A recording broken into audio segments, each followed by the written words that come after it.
I love science but hate math. Which branch to choose? What subject to take? ऐसे हजारों सवाल class 10 के students के दिमाग में घूमते रहते।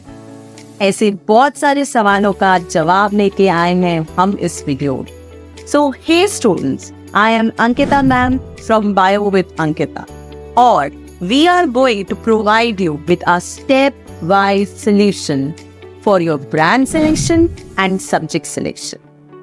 My dear students, I have an experience of 20 years of mentoring CBSE, ICSE and competition level students.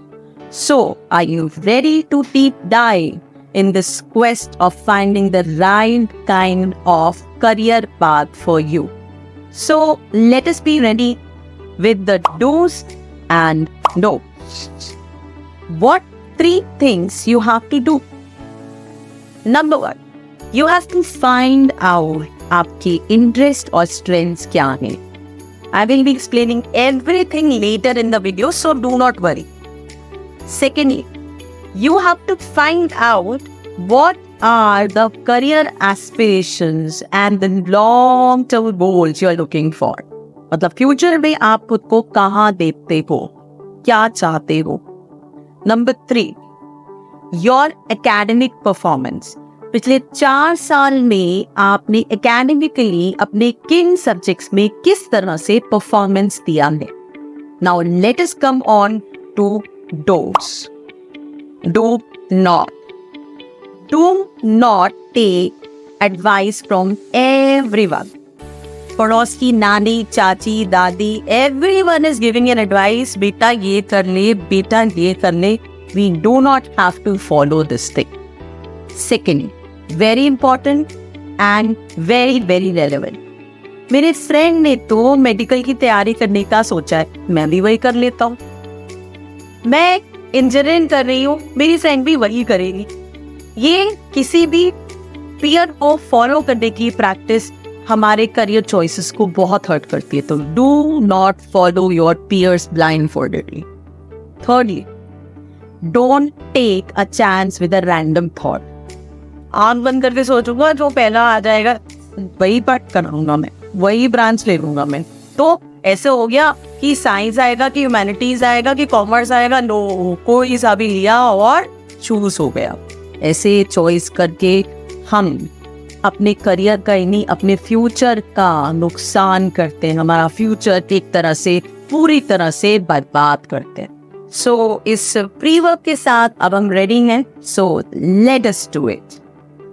अपने करियर चॉइस को करने के लिए हमें जानना होगा खुद को, और जब तक हम खुद को नहीं जानेंगे तब तक हमारे इंटरेस्ट और स्ट्रेंथ भी हम नहीं जान सकते. और इसे करने के लिए हमें करनी है यहाँ पर एक छोटी सी एक्सरसाइज. इस एक्सरसाइज में हम अपने 4 मेन सब्जेक्ट्स 10th के नोट डाउन करते हैं और उनके नीचे प्री बोर्ड के मार्क्स भी नोट डाउन करते हैं. ना, we are not going to take these marks as an indicator. ये मार्क्स हमें हेल्प कर सकते हैं, पर ये मार्क्स डायरेक्टली प्रोपोर्शनल नहीं होते हैं हमारे सब्जेक्ट ऑफ इंटरेस्ट. तो कई बार ऐसा भी हो सकता है कि जिस सब्जेक्ट में मार्क्स हाईएस्ट नहीं है, आपका सब्जेक्ट ऑफ इंटरेस्ट वही हो. तो अब इस छोटी सी एक्सरसाइज के बाद हम एक एक सब्जेक्ट को एनालाइज करेंगे. तो हम अपने एक एक सब्जेक्ट को जब एनालाइज करेंगे तो हम कुछ टॉपिक्स अपने वहां पर सामने लिख लेंगे. जब हम वो टॉपिक्स लिख लेंगे तो हम ये जानने की कोशिश करेंगे कि क्या ये टॉपिक्स को पढ़ते हुए मुझे बहुत इंटरेस्ट आया और मैंने इसमें कुछ एक्स्ट्रा अपने एंड से भी ऐड किया. उसको करते हुए मैं थका नहीं और मुझे बहुत मजा आया. और दूसरी बात जो भी हेल्प कर सकती है हमारे स्ट्रेंथ्स को जानने के लिए, दैट इज कि क्या मेरे फ्रेंड्स या मेरे आसपास के लोग मेरे पास किसी पर्टिकुलर सब्जेक्ट को समझने के लिए आते हैं. वो कहते हैं अच्छा ये मैथ्स की प्रॉब्लम तो दिया तो सॉल्व कर सकता है. So it can give you a reflection that आपकी सब्जेक्ट स्ट्रेंथ्स क्या है. तो जो सब्जेक्ट करने में आपको मजा आता है, जिसे आप अपनी तरफ से भी पढ़ते हो और जिसे पढ़ने के लिए, समझने के लिए आपके आसपास लोग भी आते हैं, वो आपका सब्जेक्ट ऑफ इंटरेस्ट हो सकता है।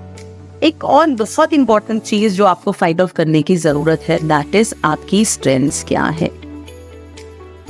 आपकी कोई भी करियर चॉइस इस बात पर निर्भर करती है कि आपके पास क्या स्किल सेट है, और वो स्किल सेट जनरेट करने के लिए आपके पास होने चाहिए कुछ स्ट्रेंथ। तो सबसे पहले हम ये जानते हैं कि स्किल्स क्या होते हैं। स्किल्स वो कैपेबिलिटीज होती हैं जो प्रैक्टिस करके हम किसी चीज की जनरेट कर सकते हैं कैपेबिलिटी। और स्ट्रेंथ इनहेरेंट क्वालिटीज होती है, यानी मैं जैसे आपको एक एग्जांपल दूं, जैसे कि I am good at communication, जैसे कि I am good at writing skills, तो ये मेरी स्ट्रेंथ हो सकती है। Now let me explain this thing. Let us take an example, I want to become a lawyer. अब लॉयर बनने के लिए एक बहुत important skill set persuasive communication की जरूरत है। तो अगर इस पर्टिकुलर पर्सन के पास में अच्छी कम्युनिकेशन स्किल्स नहीं है, अच्छी इंटरपर्सनल स्किल्स डेवलप करने की स्किल्स नहीं है, तो ऐसे केस में can he become a good lawyer? No, definitely no. So हमें यहाँ पर डायरेक्टली कोरिलेट करके देखना है कि जो हमारी स्ट्रेंथ है उनको हम क्या एक स्किल सेट में जनरेट करके अपने ड्रीम करियर तक जा सकते हैं। सो अब जैसे कि फर्स्ट स्टेप हमारा कंप्लीट हो गया है और हमें अपनी सब्जेक्ट ऑफ इंटरेस्ट और स्ट्रेंथ मिल गई, तो अब सेकंड स्टेप की तरफ बढ़ते हैं, and that is to find out your career aspiration. मतलब हम फ्यूचर में खुद को कहाँ देखते हैं, हम अपने फ्यूचर में खुद को क्या देखते हैं। इसके लिए कुछ बहुत ही पॉपुलर करियर एस्पिरेशंस होती हैं लोगों की, जैसे कि हम डॉक्टर बन जाएंगे, इंजीनियर बन जाएंगे या एक्सेट्रा। पर एक फ्यूचरिस्टिक करियर एस्पिरेशन का मतलब ये है, let me give you an example of like I want to design beautiful and elegant buildings with a eco friendly environment. So ऐसा कोई जो कि बिल्डिंग्स डिजाइन्स को प्यार करता है और उनकी एम्बियंस से प्रभावित होता है और ऐसा फ्यूचरिस्टिक गोल रखता है, तो उसकी करियर चॉइस क्या हो सकती है? आर्किटेक्ट। सो इस तरह से we can go for the kind of career aspirations. तो ये एक पॉपुलर तरीका है, लेकिन इससे ज्यादा एक बेहतर तरीका जो मैं आपको सजेस्ट करने वाली हूँ, that is called personalised career aspirations. यानी हमने अभी तक जो भी वर्क किया है उसके बेसिस पर भी हम अपनी करियर एस्पिरेशंस को सेट कर सकते हैं। So let us take like कि मेरे जो सब्जेक्ट ऑफ इंटरेस्ट है वो है बायो और केमिस्ट्री, और बायो और केमिस्ट्री के साथ में मुझे research, innovation, decision making, these are the skills that I am having. तो I can go for a career of biochemist, या I can go for research in biochemistry. These are the moving sectors which are seen in the market. So in this way, we can go for a more wise way to depict कि किस तरह के career aspirations को हम अपने interest और strength के साथ जोड़कर एक बेटर फ्यूचर को बना सकते हैं। सो नाउ हम आ गए हैं फाइनल स्टेज। अभी तक की जो हमारे पिछले स्टेजेस या स्टेप्स थे उनमें हमने अपना इंटरेस्ट और स्ट्रेंथ जाना, फिर हमने उन्हें मैचअप करा हमारे करियर एस्पिरेशन से। तो इंटरेस्ट स्ट्रेंथ्स को हमने करियर एस्पिरेशन से मैच करके अब एक रियल टाइम चेक करना है, और ये रियल टाइम चेक हमारी एकेडमिक परफॉर्मेंस हमें दे। तो हमारे लास्ट 4 ईयर की एक एकेडमिक परफॉर्मेंस का एवरेज हमें ये बता पाएगा, let us say that science पे पिछले 4 सब्जेक्ट में कंसिस्टेंटली हम कैसा परफॉर्म कर रहे हैं। हम उसका एक एग्रीगेट परसेंटेज निकाल कर दे सकते हैं कि पिछले 4 सालों में हमारा साइंस में ग्राफ क्या ऊपर गया है या नीचे गया। इस तरह का एग्रीगेट निकाल के हमें एक रियल टाइम चेक मिलेगा कि क्या हम जो स्ट्रेंथ्स, अपने स्कोप ऑफ इंटरेस्ट देख रहे हैं वो सही मायने में हमें एक अच्छा करियर देंगे। सो let us say that like कि अगर मैथ्स में मेरा ये जो करियर ग्राफ है वो नीचे जा रहा है, हर साल मैं एक तरह का ग्राफ में डाउनफॉल देख रही हूँ, डिक्लाइन देख रही हूँ। तो क्या मेरा मैथ्स सब्जेक्ट लेना आगे ठीक होगा?